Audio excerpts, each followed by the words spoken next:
Hey sports fans, Coach Nick here and welcome to B-Ball Breakdown. Before we start, I want to tell you about a really cool website called Basketball HQ. They have thousands of on-court demonstrations just like what we do, and they're very helpful, will make you a better player, so check them out. Now let's talk about LeBron James and a part of his game that's not talked about often, the catch and shoot, a play that I think is the most efficient way of scoring on the perimeter. I think it was John Wooden who said, if you catch and shoot, that's good. If you dribble once and shoot, you're not open. And if you dribble twice and shoot, you're sitting next to me on the bench. So let's go through some ways that the Miami Heat are getting LeBron James open for these catch and shoots. Let's start by looking at simple effective field goal percentage on catch and shoots. Here's the top 10, and you'll see LeBron is 8th in the league, trailing only the likes of sharpshooting guards like Korver, Curry, and Calderon. LeBron is even more deadly when he shoots three-pointers off the catch and shoot, and if we ignore the three-point stylings of Marcin Gortat and Dwight Howard, he trails only Kyle Korver in percentage. Now, let's look at the distribution of his shots. Over 80% of his catch and shoots are three-pointers, and he takes almost 15% more shots from the left side than he does on the right or out on top. Having Bosh and Wade on one side helps take the focus away from LeBron, and on their typical 5-out set, he can get a sliver of daylight on ball reversal. They also use LeBron as part of a double ball screen for Wade. Bosh dives to the hoop, LeBron pops out, and Bosh's role becomes a screen to get LeBron a wide open look.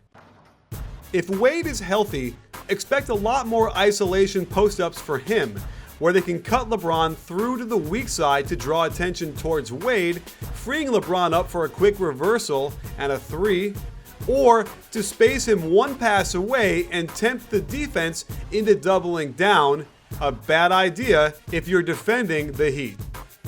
Where they get particularly dangerous is if they post up LeBron on his preferred left block and he kicks it out, only to then spot up on the perimeter.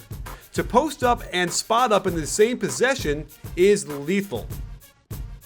LeBron James gets more catch and shoots out of horns than any other set by far. When they put him in the weak side corner, it's very difficult to stop, as the standard double down screen is basic action for jumpers out on top.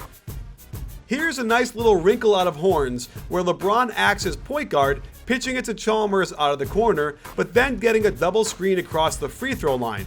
This gets the defense scrambling to keep up, and if you defend Chalmers like he's the biggest threat of the offense, LeBron might even say thank you as he jogs back up the court. The key here is that the main action of horns draws so much attention that even LeBron can slip along the baseline unnoticed so that he can receive a simple swing pass off the basic pick and roll action. And it's without a doubt that the left side of the floor is his favorite, where on the high post entry, he can get a pin down from the big and more easily utilize the turn on his shot. And here's an example of horns where they start LeBron in the left corner, set him a pin down, get him a post up, reverse the ball to open up a drive, and then have him spot up for a three at the three-point line break. It's this kind of action that makes him almost impossible to stop and makes me say to Coach Spoelstra, more please. So there you have it, sports fans. Some cool stuff on how the Heat can get him open. And what's interesting is that, let's just say they're down by 5 with a minute to go and they want to get a 3. Well, you now know what they can run to get LeBron James open, and it looks like he's going to hit that more often than not. A lethal combination when you can put together the analytics with the play calling with the players and the positions. So that's really cool stuff. Check it out. And also follow us on all the social media sites we have. And there's a lot more at B-Ball Breakdown down below to click on. So check all that stuff out. And don't forget, at B-Ball Breakdown, we're not a channel, we're a conversation. You win,